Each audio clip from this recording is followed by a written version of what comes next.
Alors, copain Jean-Pierre, et je suis mandataire judiciaire à la protection des majeurs, expérimentateur dans le cadre du projet Témoin, territoire de moindre incapacitation. C'est-à-dire que je dois expérimenter sur Montauban et proximité avec des personnes protégées qui ont accepté d'intégrer le projet, différentes manières de réduire les effets incapacitants de la mesure de protection, mais également de travailler avec l'environnement pour mieux sensibiliser, en tout cas, l'ensemble des acteurs qui gravitent autour de chacun d'entre nous, d'ailleurs, et qui eux-mêmes participent parfois à réduire l'exercice des droits de par leur posture à l'égard de la mesure de protection et des personnes qui bénéficient d'une mesure de protection. Voilà mon rôle aujourd'hui. Et est-ce que ça fait longtemps que vous êtes dans l'innovation ou l'expérimentation? Vous avez connu le dispositif Erasmus+ commun avec qui Alors je l'ai connu, je le connaissais auparavant parce que j'avais déjà participé, mais dans une autre vie professionnelle qui n'a rien à voir avec la mesure de protection, à des projets européens, notamment en matière de médiation familiale internationale. Mais après, voilà, toute ma vie professionnelle, elle a tourné autour de l'accompagnement de publics, pas forcément fragiles, mais qui pouvaient être fragilisés par la commission d'actes délictueux, par l'emprisonnement, par le fait d'avoir été victime d'infractions, etc. Donc, mais j'ai réellement découvert ce projet-là, évidemment, en rejoignant l'UDAF 82. Ça fait 1 an maintenant. Et la mesure de protection, ça fait à peu près 5 ans que je travaille dans le cadre de la mesure de protection. Oh, t'as bleu. Exactement, je suis un bleu. Mais qui a une expérience d'accompagnement, mais dans d'autres mesures. Voilà. Comme le dit notre camarade, vous êtes un petit jeune dans la protection. Est-ce que ce déplacement en Allemagne vous apporte un nouveau regard que vous n'aviez pas encore, même si vous avez peut-être déjà fait d'autres déplacements internationaux? Alors après, c'est très tôt pour le dire. Alors, il y a 2 choses. Moi, mon déplacement en Allemagne, c'est une partie de mon cœur, puisque je suis franco-allemand. Donc je reviens un peu aux sources. En même temps, de l'Allemagne, je ne connais pas forcément très spécifiquement les mesures de protection. Donc c'est plutôt intéressant d'en entendre parler, mais je le répète, c'est trop frais encore pour me permettre d'avoir une idée très précise. Aujourd'hui, on a eu la chance d'approcher une structure d'accueil autour de la psychiatrie, et notamment du maintien à domicile, de lieux d'accueil, de réflexion, de conseil et d'accompagnement. Donc je constate, et maintenant ça fait le 2e pays où je le constate, que la psychiatrie est telle qu'elle est aujourd'hui pensée. Elle est très centrée sur l'individu et donc sur la préservation, en tout cas, de l'ensemble de ses droits, sans avoir recours nécessairement à l'enfermement, puisque... Là, vous faites référence à la France, du coup.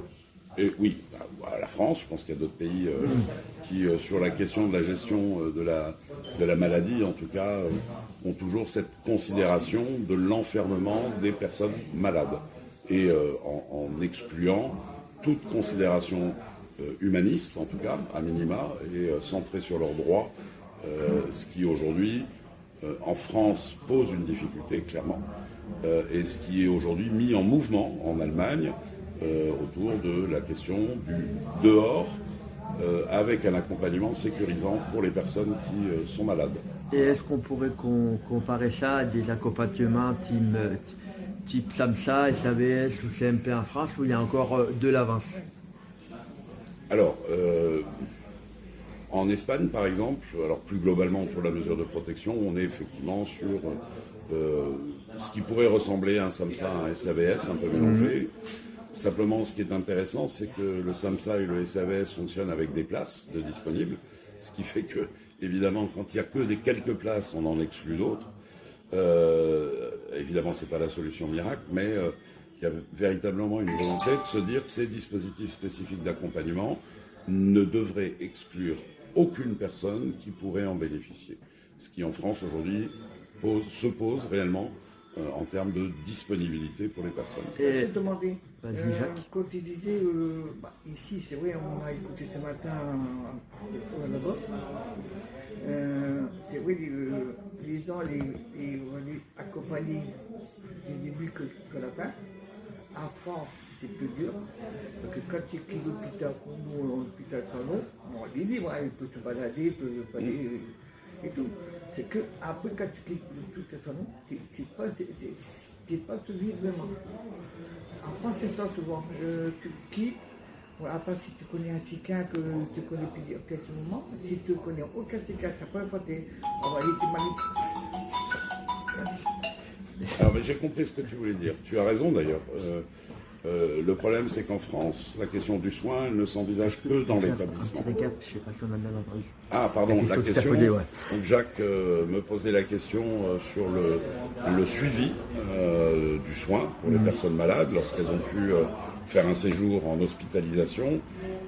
La difficulté, c'est qu'en France, on a cette impression, en tout cas, que le suivi se rompt à partir du moment où on quitte le milieu fermé.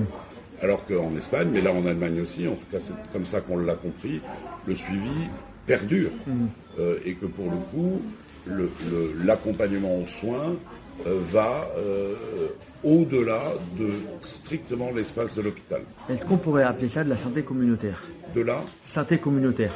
alors je ne saurais pas comment définir la santé communautaire, mais en tout cas, l'idée c'est de réouvrir, alors pas seulement les espaces d'accueil, mais de réouvrir l'esprit du collectif. En tout cas, c'est ce qui se fait, notamment là où on était ce matin.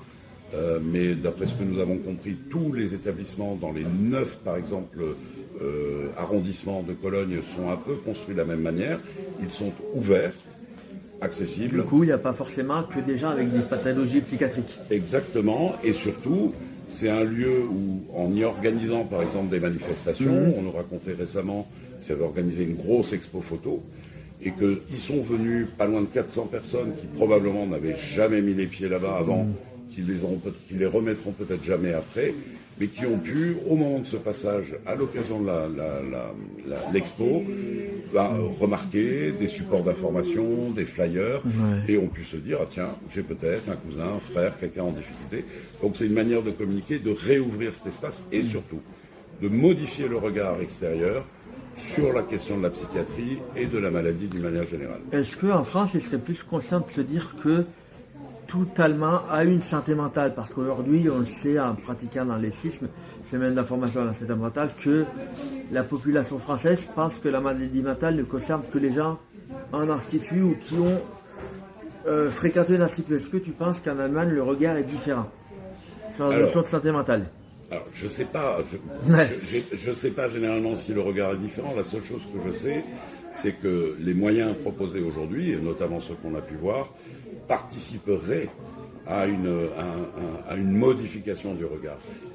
Forcément, le regard... Il suffit de regarder le cinéma, la maladie mentale, elle est généralement toujours associée à des choses violentes. Voilà, ou les médias, la par mort, les médias et un meurtre, c'est un malade, voilà. Donc là, on est aussi sur, on change le prisme un petit peu de l'éclairage et de dire la maladie mentale, c'est beaucoup d'autres choses, sont des individus qui se battent contre une maladie, appelons un chat, au même titre qu'un malade, un cancer, se battrait contre une maladie physiologique. Donc c'est ce regard-là. Donc en tout cas, dans des dispositifs comme cela, c'est de se dire tous les jours, sans même avoir besoin de le crier, on ouvre les choses, on réduit le regard biaisé que les gens peuvent avoir, et que la maladie mentale, et pour le coup les personnes malades, bénéficient d'un regard différent et donc d'une meilleure inclusion. Là, pour demander, voilà, vas-y. pas la Manto et M. Gassiri, voilà. Quand tu entends les journalistes et dit, ou là, les gens disent, bah, il a tué qui est malade, non, il faut arrêter tout ça. Le gars, tu es malade, j'ai tué, tu es malade. Non, pour moi, tu as tué, tu n'es pas malade. Tu sais ce que tu faisais. Et ça marche beaucoup en France, même en Amérique. quand ça fait beaucoup de trucs, ben, les cicaques, les malades, c'est pas sa faute, tout ça. Oui. Et je suis pas d'accord de côté là, moi. Alors on vient un peu d'en parler d'ailleurs.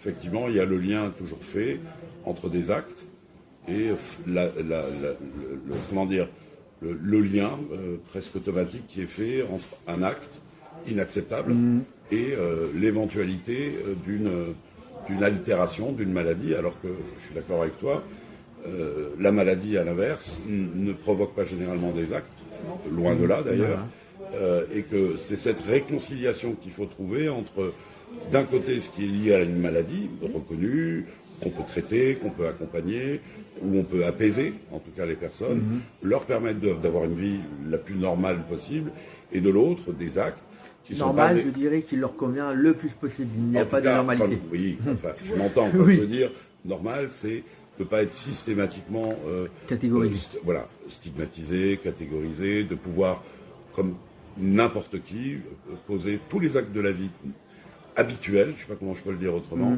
sans que systématiquement on leur renvoie quelque chose d'une maladie, d'une affection, d'une difficulté, etc. Est-ce que... Vas-y, Je Jean. suis d'accord avec toi, parce que moi j'ai dit, bon, soit elle est connue dans les psychiatres, dans les hôpitaux, tout ça, là, on peut dire, si sa maladie lui fait ça. On peut dire aussi. Quand elle est diagnostiquée, oui. Oui. Oui, oui, bien sûr. C'est que quand les gens n'est pas connus, il sait comment faire, il arrive à bousiller, on va dire, changer le mental du psychiatre pour dire, bah, la ça, la ci, je ne suis pas d'accord. Tu as tué, tu as des mains, ou quoi, faut assumer. Après, Et là, je peux te laisser répondre à l'échange que tu viens d'avoir avec Jacques. Et est-ce qu'on pourrait appeler, nous on parle d'hôpital ou de clinique en France, mais est-ce que là on pourrait appeler ça une maison interdisciplinaire de la santé mentale, comme on appelle les maisons de santé en France ou les maisons où il y a plusieurs professions médicales? Est-ce que tu vois le fond de mon idée? oui. En tout cas, ces maisons-là, enfin, notamment celle qu'on a vue ce matin, elle a la seule prétention, c'est d'offrir déjà l'envie d'y aller, par cette facilité d'accès, l'aspect anonyme, d'offrir autant d'outils qu'il y a de moyens de verbaliser des choses, d'aider les proches à comprendre. Donc oui, on est un couteau suisse ouvert. Je ne sais pas si l'analogie est bonne.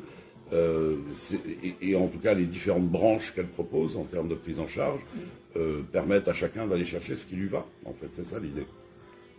Merci pour cet échange. On sait qu'on a toujours...